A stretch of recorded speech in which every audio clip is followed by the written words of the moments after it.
Sasa Mabilate. ainda kwa ni nzare. Tese takwara ni nzare. Zongo sanyanye. Zongo sanyanye tati tese. Ibo mchatusha kwatu wana nochatile wasina mali. Iwe dukusha msika oti. Mchatu watu tangachi temba kwa mchatu. Hakuna iwe kwa kuzoti iwe wali wachatu watu. Zoti panamo yawo chewe netase. Aiwa manike basika hivi. Hapo nganzabe yenu ye. Ya. But mabilate. Wewe bogazo tamba yenu ya tikazungukila mabani. Aiwa ditema pani mwenye wanda ndakaona. Chua. Yenu nakamaje yakaipa. Aiwa yenu famba. That's good. Hadira. Sallam. Imtera ini.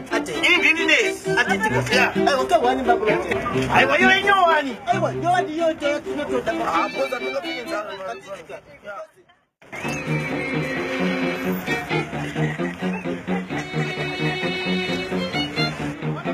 Ya.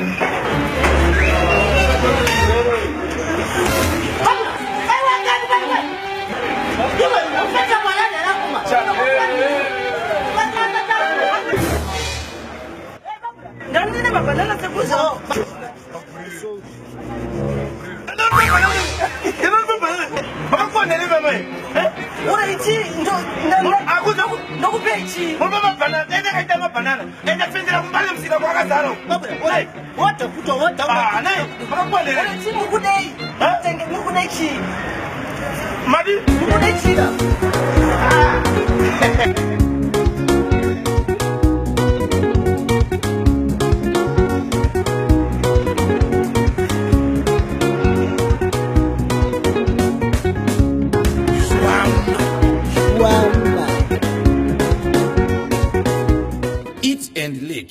Eat will never taste better.